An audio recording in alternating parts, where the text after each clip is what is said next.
All right, good God, that's enough of that music, huh?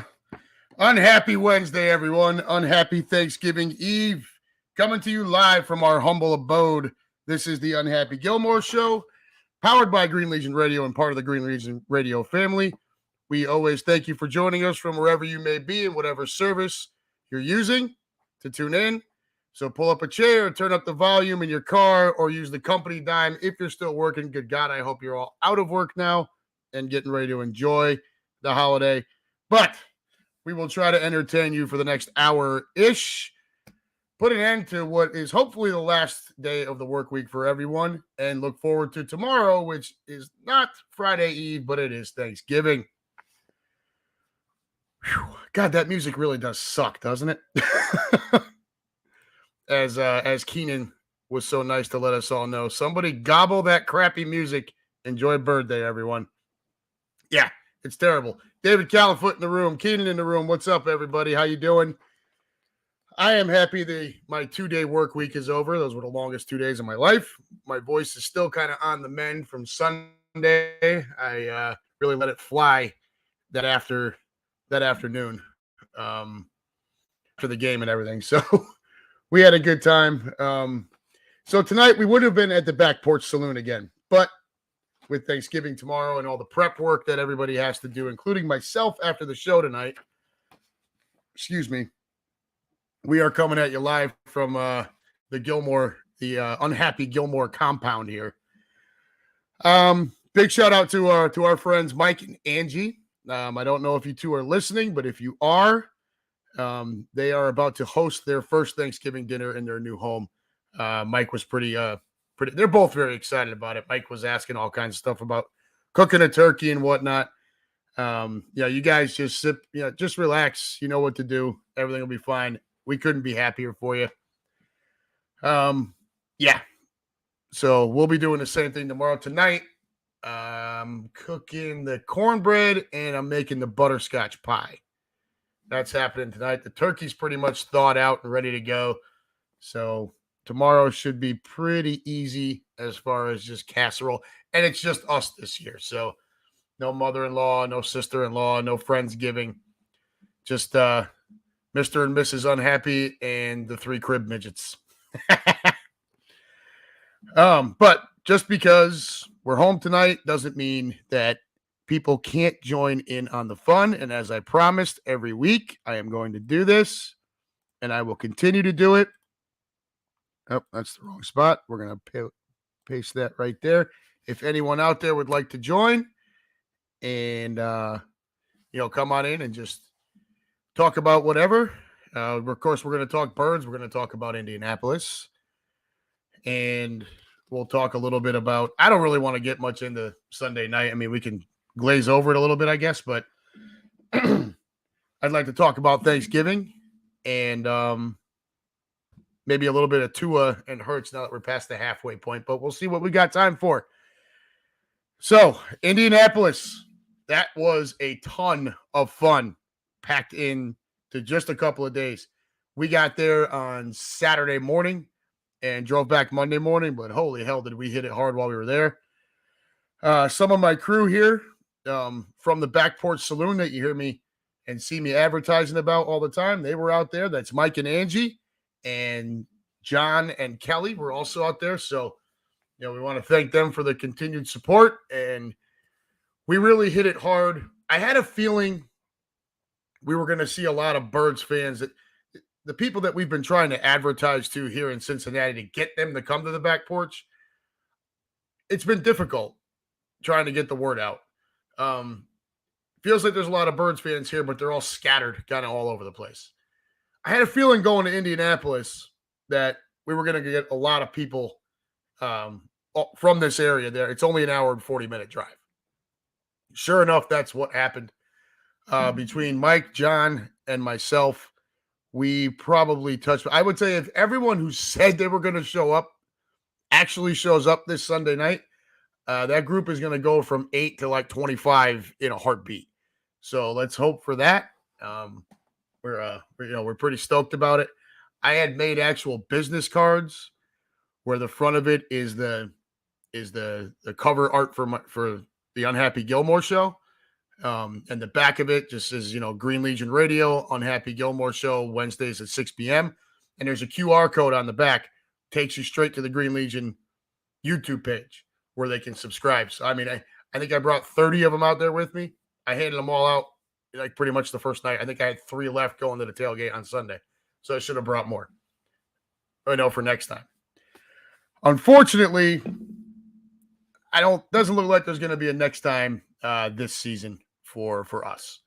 I'm pretty sure that the Indy trip was the end of the line for Green Legion travel for Unhappy Gilmore for this year, unless by some chance Quimby calls and needs me in Chicago. But that's only just a few weeks away. He's not said anything. So if not, then this was it. And it was a great way to end the football travel for us this year. Again, as always, tying back into the Back Porch and everything I do every week, everything I say every week. Just because you may not be local to this area, it doesn't mean that you're not somehow connected to someone who is. 2, 3, 4 degrees of separation, somebody might live out here. So please, when you see the posts I put up, if you're following me on social media anywhere, Twitter, Instagram, Facebook. Facebook's usually where I'm at the most. Share the posts because you just never know. They should all be public, so they should be able to be shared and continue to be shared over and over and over again. So you guys should be happy. I'm skipping the water tonight. No work tomorrow. I've got a small cooler full of beer next to me here. Not too many because I do have to cook cornbread later on. And my son wants to learn how. So we'll see how that goes. But no water tonight. Having a couple of beers. Going to enjoy the evening. Going to enjoy these next few days off. I unfortunately have to go into work on Sunday morning for a few hours. There is a portion of our business that is it's distribution. So it's pick, pack, and ship. And we have a team of people there. And, as you can imagine, anybody who's worked in that industry or close to that industry, pick, pack, and ship, a lot of consumer products, direct-to-consumer products. So Black Friday happens. We're going to get a rush on stuff over the, while we're off these next couple few days. Would make Monday even more difficult. So the crew's going to go in there all day on Sunday. I'm only going to be here until about 10:30, 11 o'clock, and then I'm leaving. But it's going to be a rough few weeks for us over there at work as we get through the end of the year. I never wanted to work in that arena again, whether it be retail or that consumer distribution. I really didn't want, and this is why. I don't want that ultra busy period during the holidays. I want to be home with my family as much as possible. But it is what it is. So we'll just have to grin and bear it, I guess. I think we're going to try to get a couple of the kids in here later on to talk when we start talking Thanksgiving, but we'll see. They get a little shy. They're all gung ho for it, and then I throw them in front of the camera, and they're hiding behind my shoulder and whatnot. So, what do we got here? Keenan Harmon, Green Legion tailgate Sunday, then lower seats to give fraudsters a stare down. Absolutely, very nice. So, let's talk birds for a little bit. All right. We'll dive right into that. We'll dive right into Indianapolis. And I'm going to keep doing this until somebody takes the bait. You guys can get annoyed with it all you want. I don't care. There's the link. Again, if you want to pop in, look over in the comments there. All you have to do is click on that, follow the steps, and it will put you backstage here where I can pull you into the show and we can talk. Otherwise, you'll just be over there in the chat room at the mercy of whether or not I call out your comment. Anyways, back to the birds. Okay, so listen, a win is a win is a win. And my friend Mike, who some of you out in Indianapolis got to meet, he gets very annoyed with me when we play like shit and I tell him a win is a win. And I don't blame him. And had we done the show from the porch tonight and he was able to jump in, we were going to kind of take opposite sides of that fence and have at it. But again, night before Thanksgiving, we got both of us have quite a bit to do. So he doesn't get to have an opinion unless he wants to hop in here and click the link over there. But a win is a win is a win. However, in his defense, that was another sloppy performance from our offense. You want to blame it on play calling, slow start. To me, look, the last 2 weeks, we've turned the ball over 6 times. All right. Just this Sunday, we had 4 fumbles. 2 of them, we lost 2 of them. One by Jalen and then one by AJ. And then the other 2, just because it doesn't result in a lost fumble doesn't mean it's not a lost drive, detrimental to what we're trying to do. So the stat sheet shows just 2 lost fumbles, but 4 fumbles altogether. And the Kelsey snap was bad. It just sloppy play these last 2 weeks. 6 turnovers the last 2 games. That's 5 lost fumbles and an interception.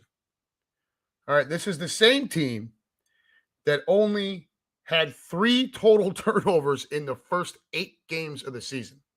1 fumble lost, 2 interceptions thrown. So, yeah, Keenan, right over here. Hold on to the damn ball. No doubt, Keenan over there on YouTube. Hold on to the damn ball. Thank you. Russ Taylor in the room. What's up, bitches? So, I mean, if you're looking for the most significant reason for the struggles on offense the last 2 games, this is easily it. I'm not excusing the play calling.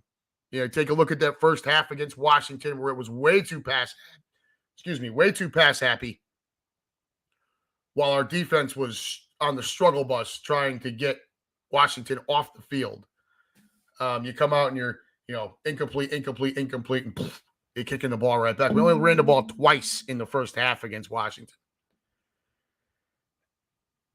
I had some trouble with the play calling in some spots this week. A couple that I've got kind of jotted down here. We talk about a 3rd and 2 on our own 28 in the final 2 minutes of the first half, and it's a handoff to Gainwell. Where is Miles Sanders in that spot? Why aren't we under center with Jalen again in that spot? Where the hell is Trey Sermon? Where's my big running back? Not to take too much of a page out of Quimby's book, but I happen to see eye to eye with him on that. Where is my thunder to the lightning? Not there. So hand off to Gainwell. Where was that? Hand off to Gainwell. Get stuffed, right? No gain. And then you go for it on 4th down on our own 28-yard line. And Jack Stahl with the false start. And then you punt. And maybe we should be thankful we ended up having to, kick it away at that spot. But another one. 4th and 10 on the Indy 39-yard line. We're down 13-3 at this point. And, you go for it, and it ends up being a sack fumble. Now, the fumble goes out of bounds, but still negative play, garbage play. A field goal there makes it 13-6. Look, I get it. It's a long field goal. Very long field goal. Totally understand. But like, damn it, dude. If you're not going to kick the field goal there, it's 4th and 10, not 4th and 2 or 4th and 4. It's 4th and 10. Maybe you take the delay a game and try to pooch kick them deep. I don't know.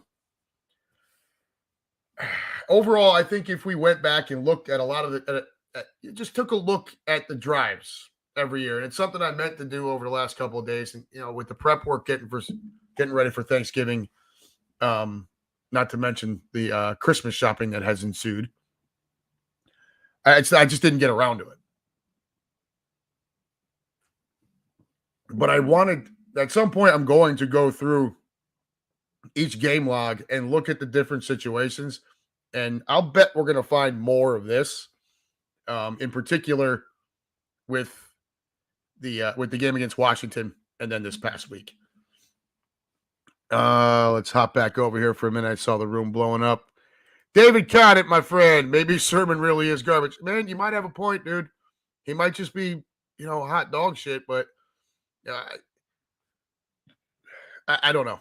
We need somebody who can come in there. You can't just rely on Jalen to do that sneak every time. You don't want to keep putting your quarterback in that situation. Desi, there she is. Happy Thanksgiving, unhappy Gilmore family. Desi, happy Thanksgiving to all of you. I'm sure you'll be making that best breakfast this side of the Mississippi River that none of these yahoos get to have.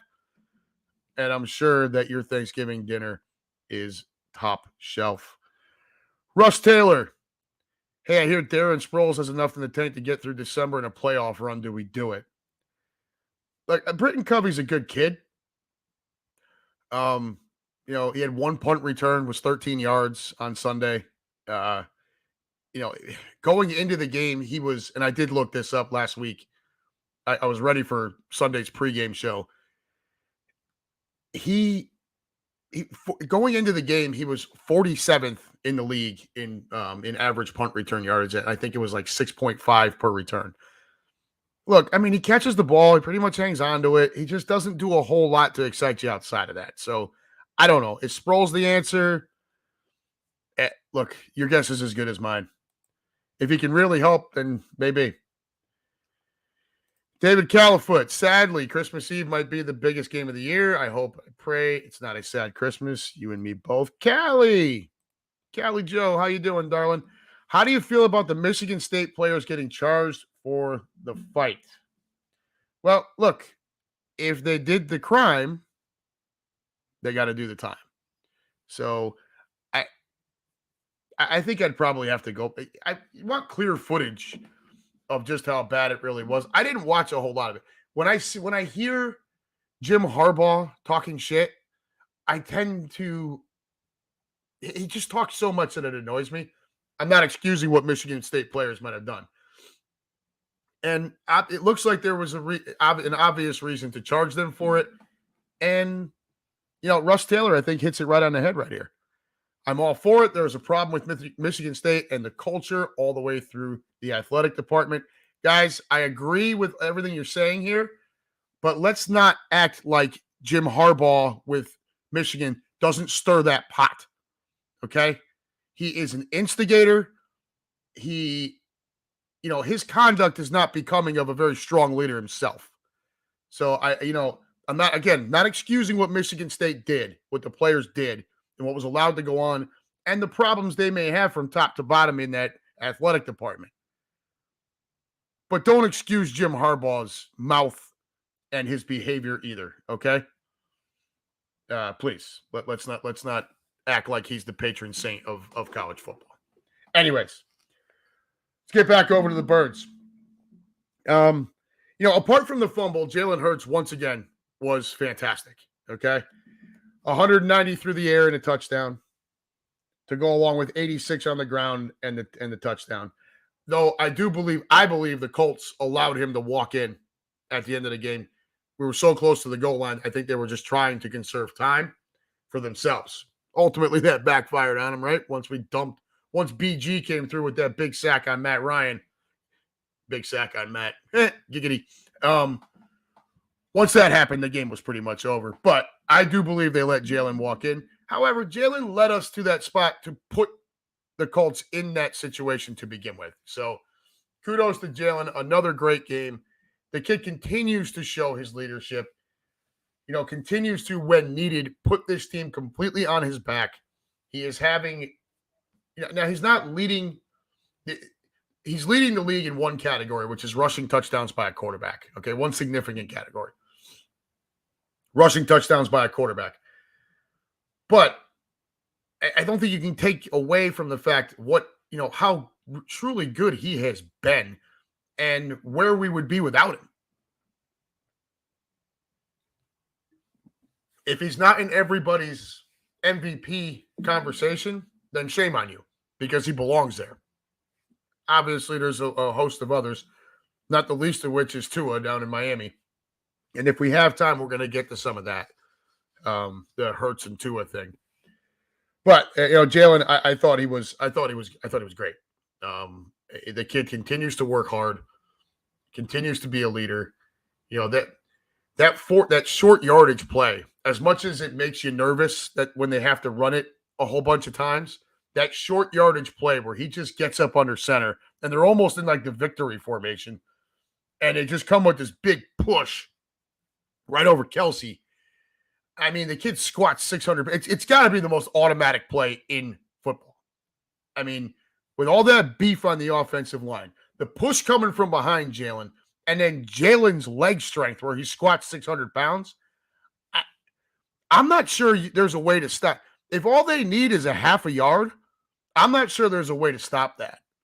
I think it's too much strength and beef, just mush. Coming right at you. And I was screaming about it so every time they line up for it, I'm like, here comes the most automatic play in football. And then that's why my voice is half fried. I'm sure Quimby was sick of hearing me scream. So, but yeah, so overall, look, I don't think AJ has really been himself the last couple of weeks. Look, the offense hasn't really been good the last couple of weeks. They have to clean it up. If you take away the turnovers, we're probably undefeated. Would anybody disagree? I don't think there's room for a disagreement there. Certainly against Washington. And, I mean, we still pulled off a 1-point victory in Indianapolis, even with the sloppy play. You clean that up. Like what did I call out earlier? 3 total turnovers in the first 8 games of the season. 1 fumble and 2 interceptions. All right. Since then, 6 turnovers, 5 lost fumbles, and 1 interception. You can rip the play calling all you want, and I'm not here to defend that. But the bottom line is, play calling or not, the turnovers are the reason why this team has 1 loss and nearly got a second L on Sunday in Indianapolis. And talk about embarrassing, dude. Like, look, I get it's Jeff Saturday's homecoming. It's a road game. Road wins are always special, right? But we're talking about Jeff Saturday here, dude. Matt Ryan. People, keep in mind, Matt Ryan was benched. Now, part of it was a contractual thing where if he had gotten so many snaps and played so many percentage of plays, large incentives would have kicked in for him. But he was also garbage. Like hot dumpster juice. Just, walked into the season thinking they were going to be, hot shit on a silver platter, and they ended up cold diarrhea in a Dixie cup. When he got benched, he was leading the league in interceptions thrown, fumbles lost by a quarterback, and time sacked. They didn't need the contract to dictate that he should have been benched. His play on the field spoke for itself. And that's actually a really good offensive line in Indianapolis. With one of the best running backs in football. And we're going to move over to the defense here in a minute and talk about just how great they were. But again, thank God we got out of there with the win, because that would have been I get it, road, understand. To me, it would have been a very embarrassing loss with a quarterback who had been that bad, a coach who 2 weeks ago was sitting on his couch and doing pregame shows, never coached above the high school level. If you'd have lost that game, that would have been brutal, right? And then you're talking about back-to-back losses, and now that would have just fueled all this overrated, you ain't played anybody, yada, yada, yada. So thankfully, we got that out of the way. The offense did what it had to do in the fourth quarter, right? We're bad all game, but we were in the game because over to the defense. Look, guys, I know Gannon isn't anyone's favorite, and I get it. He is not my favorite either. However, overall, I'm going to tell you, you're going to have to consider a few things, okay? And this is going to be probably some unpopular shit here. Gannon, you're probably going to have to back off a little bit, at least a little bit. This team's probably 8-2 right now, if not for how well the defense played on Sunday, okay? Apart from the opening drive, Indianapolis really didn't do much of anything. 3 field goals after the opening drive. We're 9-1 because this defense held the Colts to 16 points. That's the bottom line. The defense through Sunday's game, okay, is second in the NFL, giving up 300.6 yards per game. 7th in the NFL, giving up 18.3 points per game. We're still plus 12 in the turnover margin, despite how sloppy the offense has been the last 2 weeks, turning it over 6 times. We're still plus 12. This defense has forced 21 takeaways, 13 interceptions, and 8 fumbles. Fumbles recovered. To me, it appears that the run defense problems might have been a lot to do with personnel, injuries, problems on the defensive line where guys are banged up, and not a deep enough rotation to keep your starters fresh. The problems started before Davis went down, but they increased significantly once he went out. And Milton Williams has been banged up. Well, you go out and you sign Ndamukong Suh and Linval Joseph.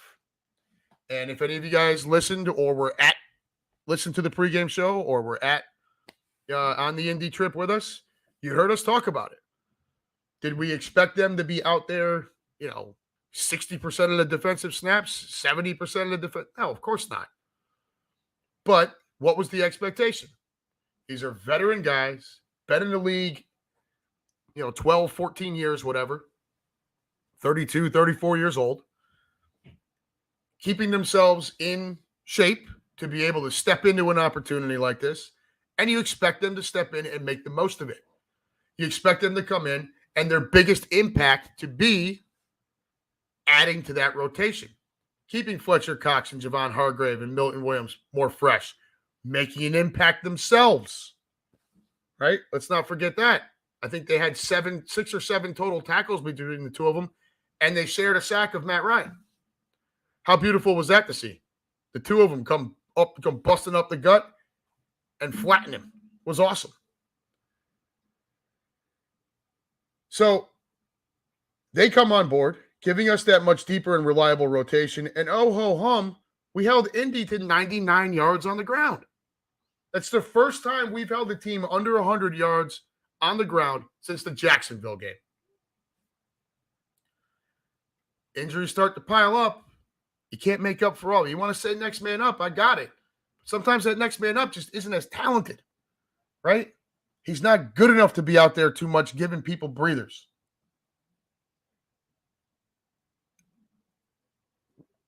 Not the case with Sue and Joseph, right? These are Pro Bowl. These are guys who are Pro Bowl players, former Pro Bowl players, fully capable of making noise. I loved both signings. I especially love the Ndamukong Suh signing. Guys, you can hate. People can hate him all you want. Let's get nasty. You heard me on the pregame show.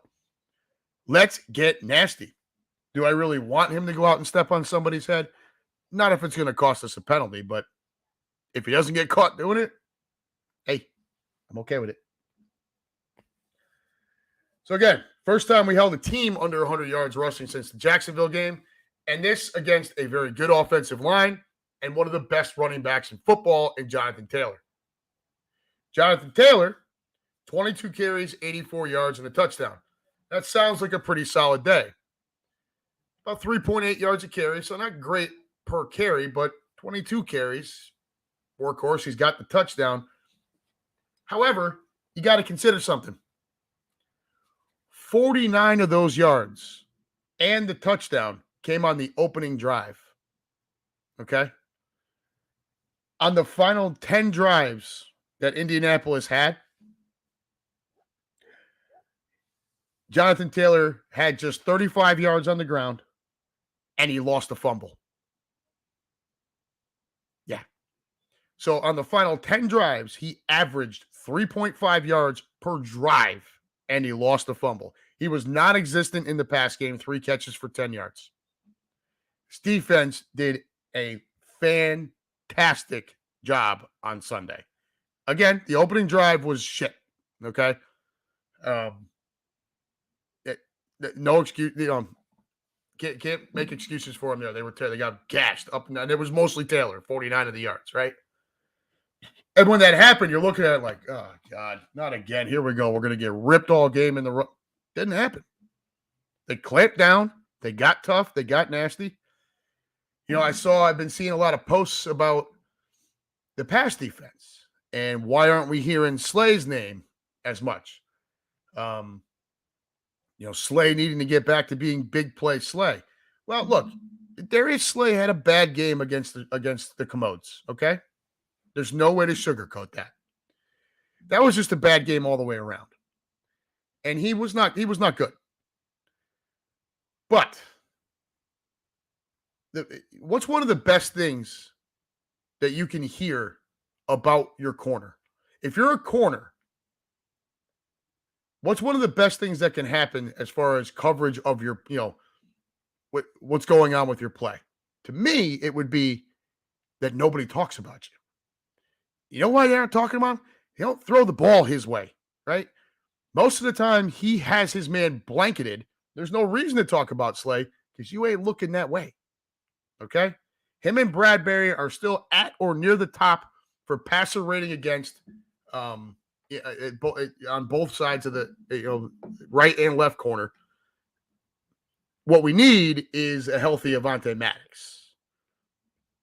And that's where I brought up on the pregame show Odell Beckham. We still have 3 division games left. 1 against Dallas, 2 against the Giants.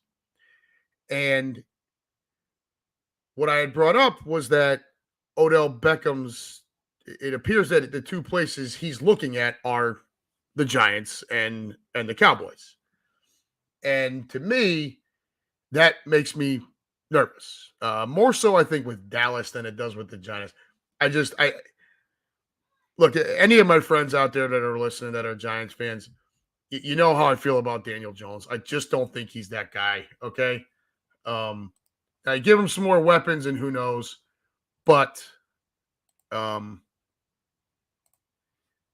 not sure how much it matters at this point. I just don't think he's that good of a quarterback, guys. I just don't. I think if you don't have Saquon running up and down the field, I think you're in big trouble. Big trouble. So what do we got here? What are you guys talking about over here? Turkey? We'll get to Thanksgiving in a few minutes, fellas. Okay. So my concern with Odell Beckham is that he's going to be a slot receiver somewhere. And if you haven't noticed, when Avonte Maddox isn't on the field, we've got problems. So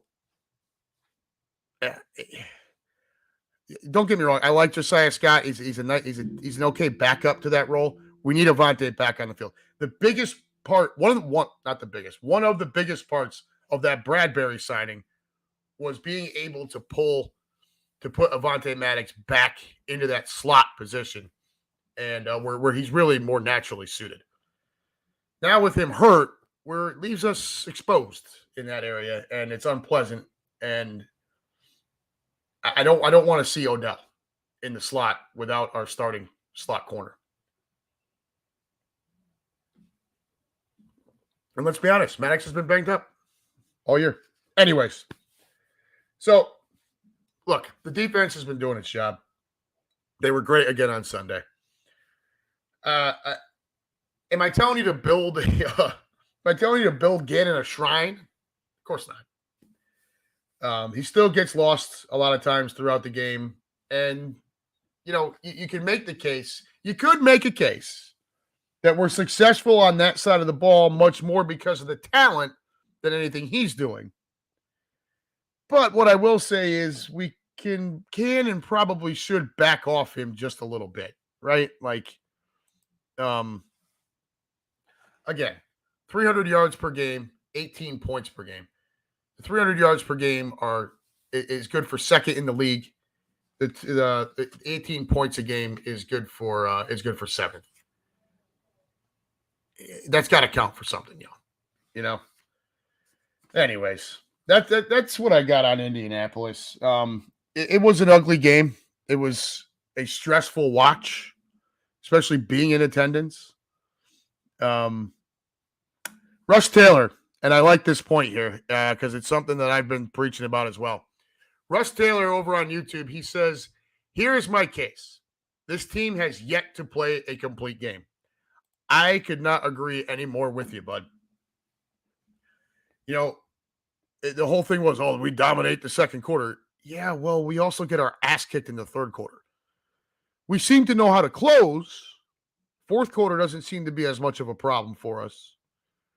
But that third quarter was a real thorn in the side for a while.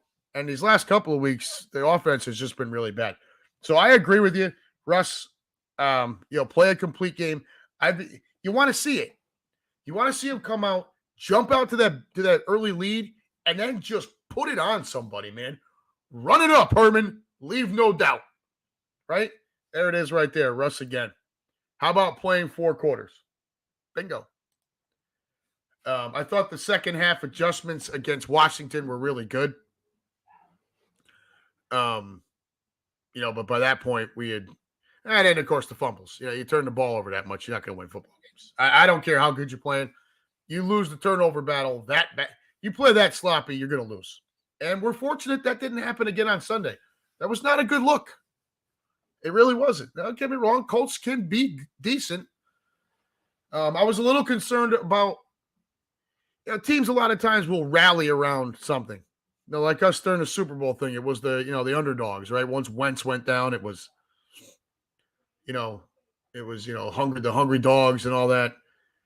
My concern going into the Indy game, of course, the run defense, is that you just didn't know how Joseph and Sue were really going to perform. My other concern was that Jeff Saturday's been getting a lot of shit, including from me. Anybody that was there or listened to the pregame show on Sunday, you heard Cap. He was all over Jeff Saturday. And you wonder if, because he is very well respected within that organization. The Colts love him. The Colts fans love him. You wonder if that team uses the negativity being thrown at Jeff Saturday as a rallying cry, right? I was concerned about that going in on Sunday, especially being on the road. So, but hey, again, a win is a win, right? especially on the road. Mike, if you're listening, I know you hate hearing that. Hopefully we're not saying that come Sunday night, but we'll just have to wait and see. What do we got over here, Russ? I want to see them come out and take a team's heart in the first half. I think we've done that. The problem is we allow them to, we had been allowing them to kind of regain their footing come the second half. I'm all about taking the starch out of it in the first half, but then I don't want to see that foot come off the gas pedal for a single play in the second half. Now, look, you want to get the 10 minutes left in the fourth quarter and you're up like 40-10. You want to back off a little there? You want to bring in Uncle Rico to play quarterback at that point? Cool, fine, whatever. But go out there and just put it on somebody. And maybe that team is Green Bay come Sunday night. I am not the big fan of the all black, all that stuff. To me, the only alternate uniform is the only alternate uniform that I want to see is the one we're going to finally see next year, which is this color. It's the Kelly green. So we'll get back to that next year. Anyways, that was all I had on Indy. As far as Green Bay, look, guys, they had it was great time watching them come back and beat Dallas in Green Bay. I would be remiss if I didn't think that had something to do with Rodgers wanting to get that shot in on McCarthy. Rodgers has done this to Dallas a number of times in his career. It was fun to see him, start trusting a rookie wide receiver. But then they come out this past week and they lay another egg. So now they're coming into Philly, dude. It's Sunday night. That crowd is going to be raucous. You all know it. Some of you are going to be there. They're going to come out in the all black uniforms with the black helmets. That's going to add even more fuel to the crowd. They are, again, is it all the way top to bottom where we're better at every position? I think that's, there's a little bit better. I mean, wide receivers were better. Running back, I don't know. Aaron Jones is probably the best running back on the field between the two teams. Green Bay's offensive line can play really well, just as ours can. Their defense is not bad. You just hope to be able to get in Aaron Rodgers' face, right, and knock him around. And then offensively, we have got to come out and just blow the top off it. Just come out and smack him around. Yeah, David Califoot here. We took Dallas out the first half, but then third quarter let him right back in. Exactly, my brother. That's exactly what was happening. Now, the last 2 weeks we haven't put it on anybody. So I don't, until we start doing that again, I don't want to talk about how great we were a few weeks ago. But look, all you got to do is not turn the ball over. That's it. Cut out the turnovers. Nobody's going to be perfect. It's going to happen from time to time. But 6 over the last 2 games, you're lucky you didn't lose both. And you thank the defense for the win on Sunday. And Jalen Hurts' heroics in the fourth quarter. The kid's making a case for MVP. And it's a perfect segue to what I want to get into now, just for a few. And then we're going to talk Thanksgiving. And then we're going to get out of here. But now that we're past the halfway point of the season, right? You start looking at who MVP candidates might be. Obviously, Jalen Hurts has to be on people's radar, but so does Tua, right? And we all know the story with these two at Alabama. But in case you need a refresher, 2016, Jalen Hurts is the starter as a freshman, has a huge historical season at Bama en route to a 12-0 record, an SEC title, and a national title game appearance against Clemson, which unfortunately they would lose 35-31. 2017, Hurts leads Bama to a 13-1 record, number 4 seed in the college football playoff, where they beat Clemson 24-6, and Hurts is the Sugar Bowl's offensive MVP. In the national title game against Georgia, Hurts gets benched at halftime in favor of Tua, the latter of which would lead Bama back and ultimately win the game 26-23. 2018, Tua opens as the starter with Hurts coming into the game in a rotation. Tua is eventually named the starter, though Hurts would see decent playing time as a backup. Some of that had to do with the fact that Tua has had this pretty rampant injury problems. His ankle is, in the SEC championship, Hurts has to come on for an injured Tua, and he leads Bama to a comeback win versus Georgia. 2019, Hurts transfers to Oklahoma, where he would lead the Sooners to a Big 12 title, a spot in the college football playoff where they got blown out by LSU 63-28. He finished second in the Heisman, posting 3,851 passing yards, 32 touchdowns, and 8 interceptions, to go along with 1,298 rushing yards and 20 touchdowns. And then, of course, he's drafted second round by the Birds. Tua in that season had an injury-plagued year, and Bama would go 10-2, missing the college football playoff for the first time since its 2014 inception. He would miss the rest of the season after a big hit taken versus Mississippi State that would dislocate his hip, fracture his posterior wall, as well as suffering a broken nose and a concussion. And he was drafted in the first round by Miami. Coming into this season, when you look at all of that, coming into this season, both of them had a chance to start in the NFL, but the same types of issues that they kind of had in college were showing in the NFL. The major question marks around them were arm strength for both of them, accuracy. Let's try that again. Accuracy, which was a problem for Jalen, and health, which was a problem for Tua. They also came into this season with no more excuses, as both the Eagles and Dolphins went all in to surround these two quarterbacks with talent. The results, they're both MVP candidates, guys and girls, whoever's listening out there. Tua, he missed some time after that wicked hit where, dude, when his fingers locked up like that, what do they call it? Fencing or something? We talked about it on here, that I just didn't want to see him take a chance at ruining his whole life just to come back on the football field. But he's back. He's been great. Anyways, he did miss some time with that concussion, but here's his numbers as of right now. Accuracy, never much of a problem for Tua. It was getting the ball downfield. As a rookie, his completion percentage was 64.1. Thank you, Sam. Samantha Brady, everybody. Accuracy, spelling better. Thank you, darling. Appreciate it.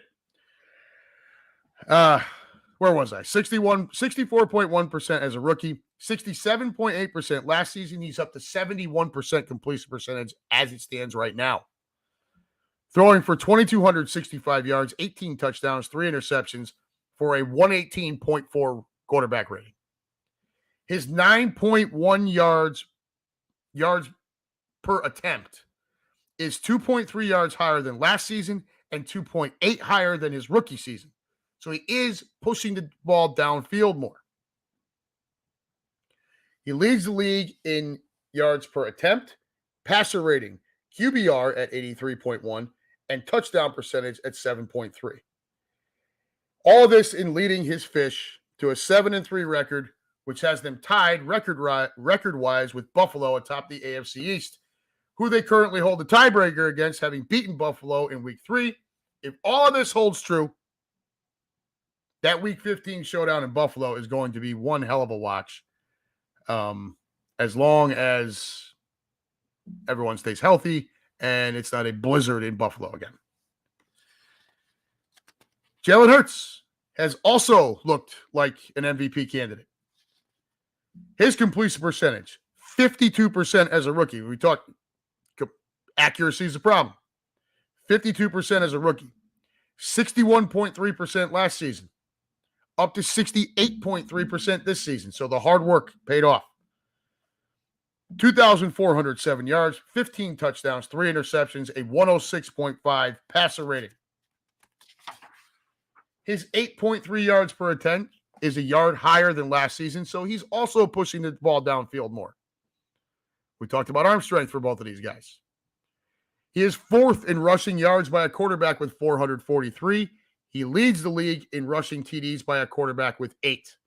All of this in leading our Birds to a 9-1 record, the best in the NFL. Still 1 left to play at Dallas and 2 against New York, but right now a solid 2-game lead over both for the NFC East. It's actually 2.5 over Dallas because we've beaten them once already. The Vikings are 8-2, so only a game back record-wise for the top spot in the NFC, but we smashed them back in week 2 when Slay made JJ his bitch and Cousins, well, he just did primetime Cousins things. So, right now, nope, nothing important there. Sorry, guys. Right now, both of these young men, they have to be part of the MVP conversation. Tua has been the better passer. Jalen has been the better athlete. Both have certainly benefited from the additions to their respective wide receiving core, as well as the overall rosters. Both have also taken full advantage of the weapons they've been given, which I don't think people look at enough. There's, whoa, he's got all these weapons now. Well, he's still got to put in the work to get better and take advantage of those situations. Both of these guys have done that. So I just kind of wanted to run through some of that as we got past the halfway point. The fact that both of these kids are going to be connected forever because of the time at Alabama where Jalen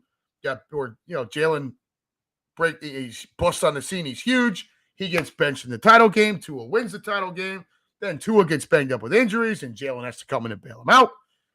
Tua ends up his final season at Bama, banged up again, while Jalen goes off to Oklahoma and puts up a damn near Heisman season. And they both get drafted first and second round, respectively, between Tua and Jalen. And here we are just a few years later. Both of them are MVP candidates, surrounded by great talent that they have taken full advantage of. All right. Let me jump over here. Sam done busting my balls over here because I can't speak half the time. I only had 1 beer, too, which is really a problem. Maybe I should have more. Let's crack another one, yeah? What the hell? It's the night before Thanksgiving. It's not like I'm going anywhere.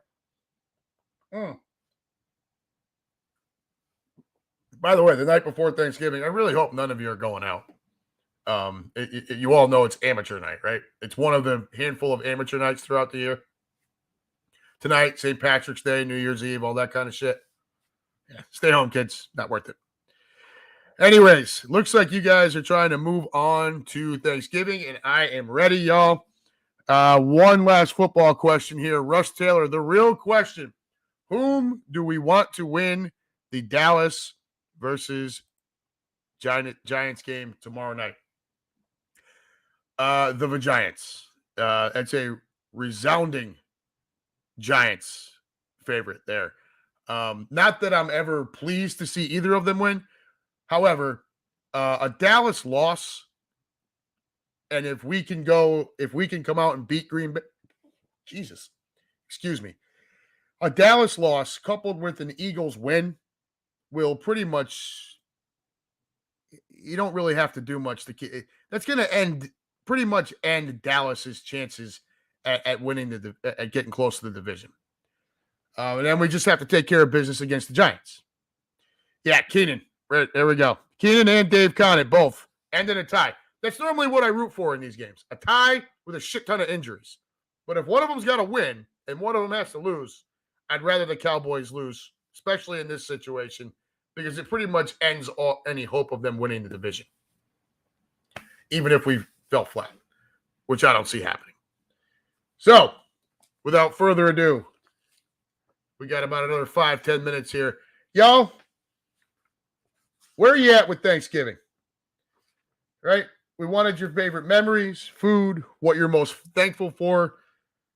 So let's get to that now. I am going to, Sam, we're on your side here. Stadium implosion.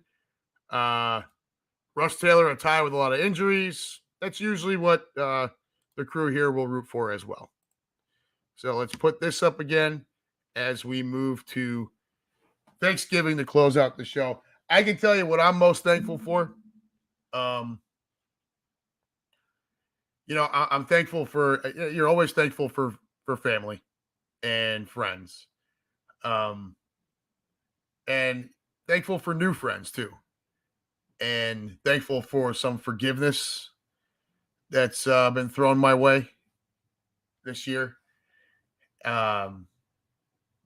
Thankful for new opportunities that I've been fortunate enough to be a part of. This every Wednesday show is the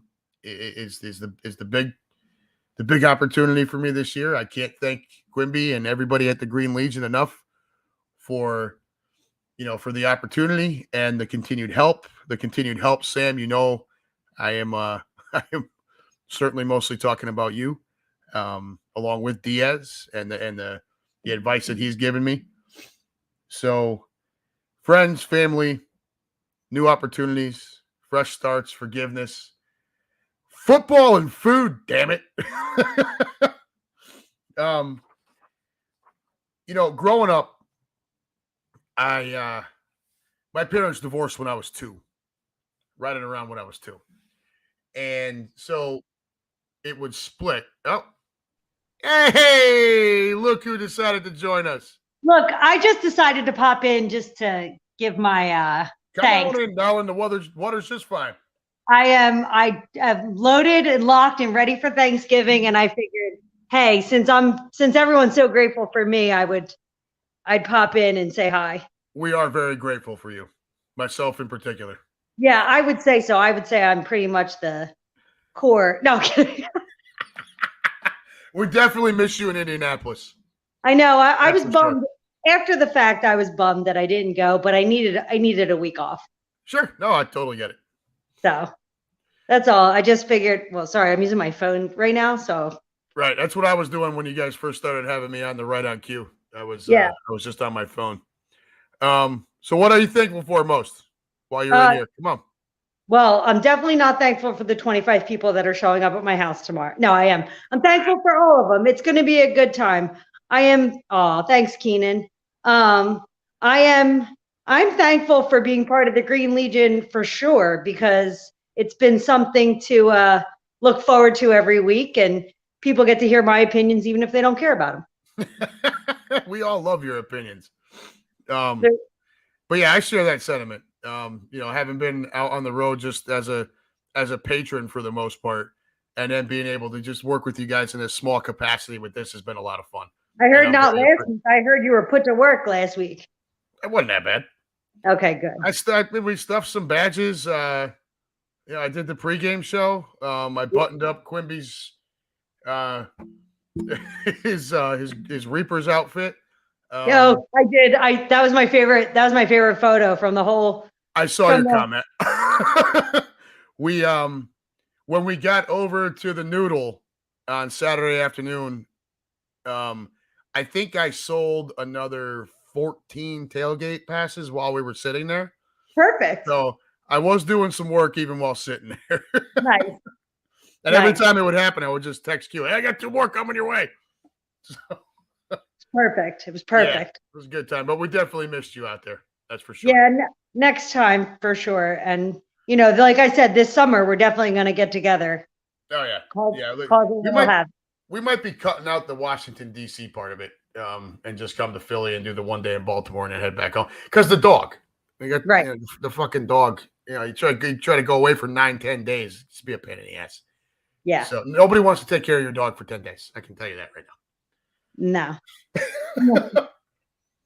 So I just figured I would pop in, say happy Thanksgiving to everyone. Well, happy Thanksgiving to you. I didn't do much on the show last night. I was a little in and out. So I figured, hey, this is a perfect opportunity for everyone to see my pajama face. So what are the staples at a Super Sam Thanksgiving? What's the staple food outside of your? So we're Italian. So lasagna is technically the main course at an Italian Thanksgiving. However, coming to your house. We do have two 25-pound birds. We have a large lasagna. Nice. We have sweet potatoes. We have stuffing, sausage stuffing, or dressing, or whatever you want to call it. We call it stuffing. Yeah. Okay, everyone calls it. Ours never actually goes inside of the bird, so I don't know what you call it. I don't do it either. No. I've got tables set up all over my house. I think I can flip my camera around. You got a kids? Is there a kids table? Is it official? Well, technically, I am at the kids table.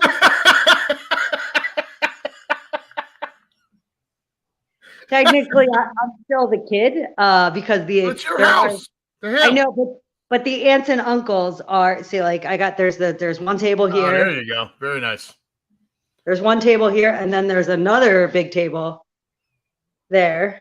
Right. So you do it like buffet style. People just kind of run up, grab all their shit, and right. Yep. There's no sit down dinner here. It's chaos actually. Yeah. That was my so right before you popped in, I was getting to like my parents divorced when I was 2, so I'd flip back and forth year to year who I was with on Thanksgiving, and my dad's side mostly Irish, so the cuisine wasn't. It's pretty traditional. You just turkey, stuffing, mashed potatoes.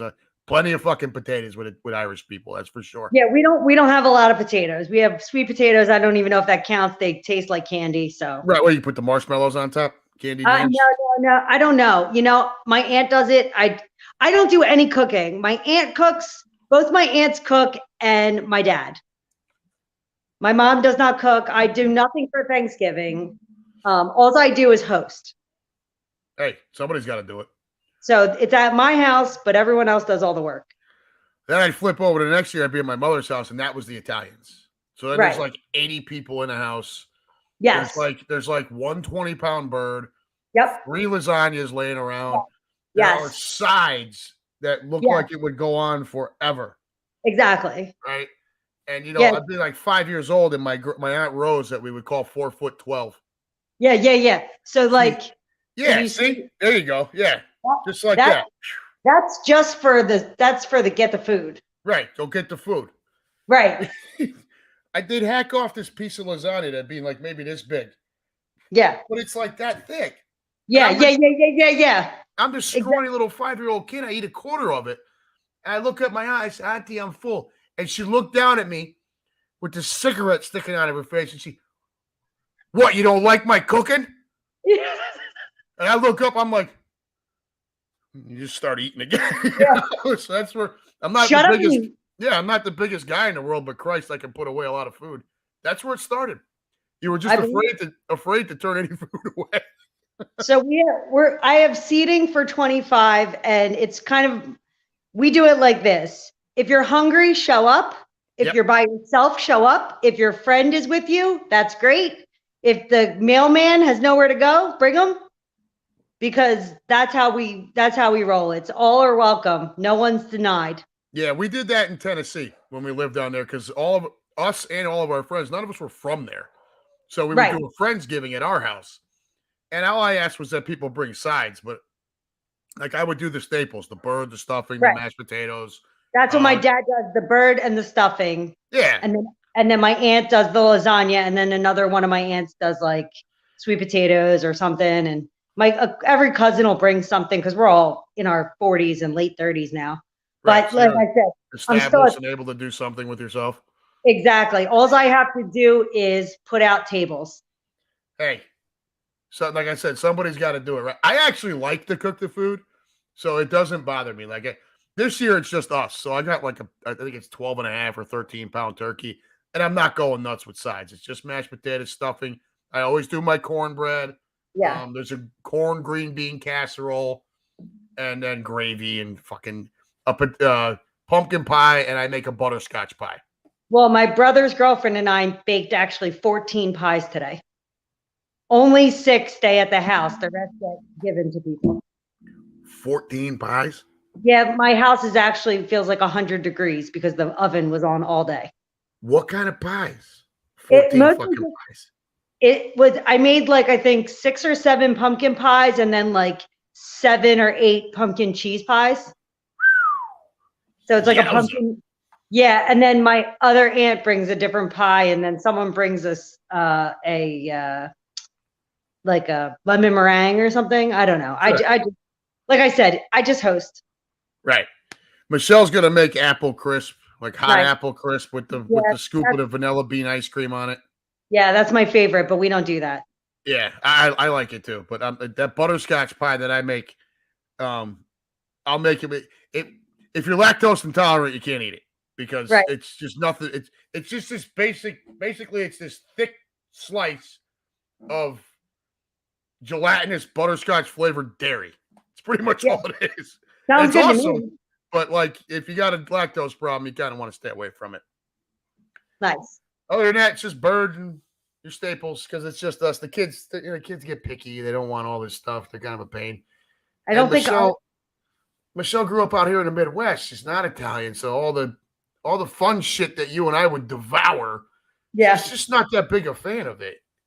Yeah, I'll make my sauce or gravy, whatever way you want to call it. I don't really care what you want to call it, but I make that and the meatballs and sausage and shit on Christmas. Right. Us too, because isn't that normal? I thought that was normal. I thought that was normal. And then is it just me or is New Year's always a fish, right? Or lobster or shrimp and shit. Right. Seafood, right? On New Year's? Yeah. New Year's isn't important. New Year's is like bring something, show up, and we'll make some things. And Christmas Eve is always just like snacks and shit. We don't go crazy. Christmas Eve for us is fish. You do Christmas Eve fish. My mother would do the fish too. But we don't do the traditional fish. We don't do the gross fish. We do like all the good stuff that you want to eat. We just pretend it's the real stuff. Yeah, we make salmon and swordfish instead. Right, exactly. I think one of our 7 fishes are goldfish crackers as a joke. There's always Swedish fish at my 7 fishes. Yeah. But for Thanksgiving, like I said, lasagna is the main course. And then we do have 50 pounds of turkey for no reason other than for you to bring home at the end to eat the next day for lunch. Well, you got to have the hot open-faced turkey sandwiches. Exactly. That's literally the only reason we make turkey. You got to have that. What is this, Maria? Bob Evans makes my Thanksgiving dinner. The Farm Fest feast rocks. You know what? I'm going to be honest with you. She ain't wrong.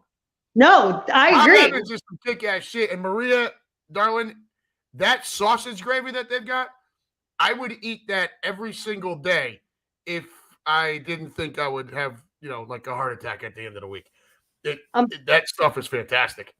I'm pretty sure my entire family cares about the dessert and the cigars at the end of the night. Yeah. My mother would make, she would do it, afterwards she'd have the coffee and the dessert. And, but her sides, she would make cream pearl onions because my stepfather liked them. I thought they were freaking disgusting. No, but you got to do whatever, they got to do whatever the main person likes. She would make this like pumpkin, I think it was called pumpkin casserole. It was more like a souffle. The top would like caramelize. So it was extra sweet. It was so good. I'd eat that over I'd eat the pumpkin pie. I'd have that heated back up with like a scoop of ice cream before I eat the pumpkin pie. It was amazing. So I agree. Yeah. But yeah, my house right now, I can't even watch TV in my living room. I have that shit everywhere. Because there is a table in the middle of my living room. But I have a second living room in the basement, like set up. So I was like, everyone left my house after setting up at 6:30, and I was like, well, now what do I do? So I turned on the Unhappy Gilmore show and figured, where else would you go? Are you going to Chicago with him next month? Listen, I haven't said yes yet, but I have a feeling I'm gonna get. I feel like I'm gonna get an atom pulled on me. Yeah, you probably. So Indy ended up being about 353 people at the tailgate. I do not believe that was expected originally, so that was good. No, but I wasn't the only one pushing people to buy the passes. Right. There were so many people that drove over from Cincinnati. Sure. That just didn't really have a place to tailgate. They were just there for the game. I mean, I was hawking fucking tailgate passes left, and I was not the only one. I think Missy, when they got back from South Bend, they were in there selling people left and right too. I believe it. Yeah, no, we pumped that number up a bunch just on Saturday. Yeah, that's what I saw. Time. So yeah, and Chicago being one, the only thing that would knock the number down there would be, I think, because it's so close to Christmas. I think it's because it's so cold. Yeah, but it's Soldier Field, and for football fans, that's a bucket list thing. Well, that's kind of why I'm on the fence, because it's like, well, should I go buy electric jeans? Because maybe that'll sway my decision. Like, where else can I put hand warmers? That's all I keep thinking. Just go into the game for like the first quarter and then leave. Like, where else can I stick hand warmers? Well, I mean, there's a few different places. I don't think I should really mention them here because my kids listen. But I'm gonna put them everywhere if I end up on that. Sam's gonna have hand warmers in her bra, in her underpants. I would too. I mean, so Soldier Field, in case you don't know, is right on the lake. Yeah, no, I do. I know. I've never been there, but I know about it, and that's why I was kind of on the fence about it. So literally, you're going down Lakeshore, and that's where the stadium is. So one side of that is, it's probably brutal cold in December. So I would go if Quimby paid for my gas, my parking, and the hotel. That would be the only way to do it. Gas and a plane ticket might be the same. Yeah, parking in Chicago is probably not cheap. Well, I think I can. Actually, no. The only time I parked there, I was actually at the games. It was twice on the south side and once at Wrigley. And Wrigley, people rent their driveways.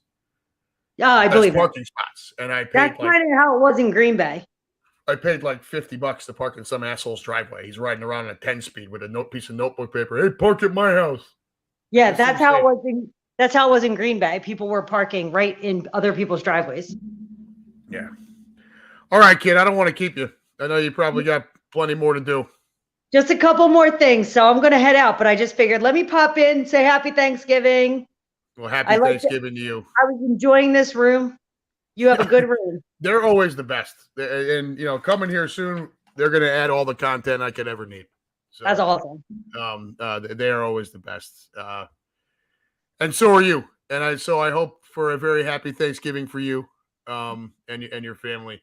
And Same I can't wait to, if I don't get the chance to see you again during the season, I really look forward to coming to see you up next summer and, doing more of this, whether it's here, right on cue, if he decides to do that again. He will. After he takes his hiatus. Not that I blame him. Please tell the family I said happy Thanksgiving and your room is awesome, and happy Thanksgiving to all you guys. All right, darling. Enjoy the holiday. We'll talk to you soon. Sounds good. All right, everybody. Well, she's not the best for no reason, right? So listen, I'm going to get out of here. I've got a butterscotch pie to make and some cornbread to make because I don't feel like doing it tomorrow.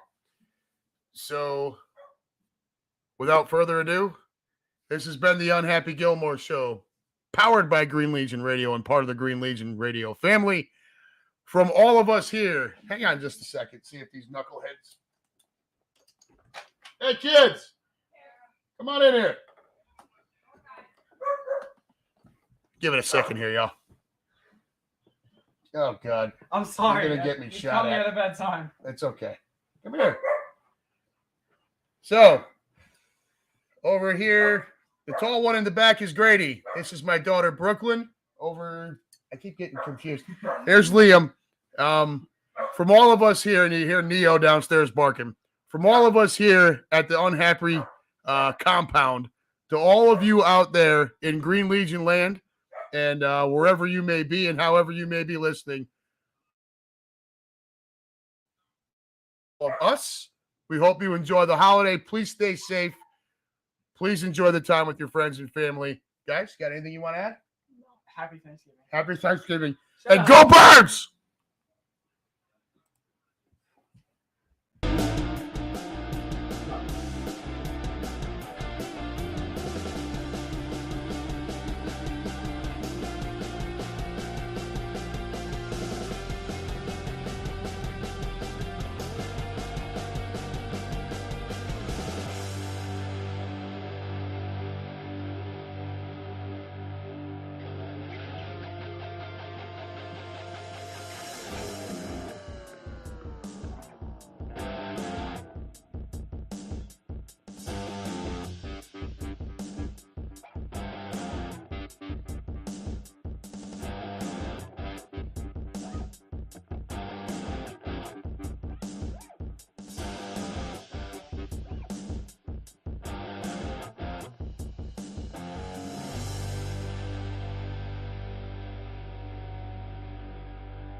Guys, we love you. Take care.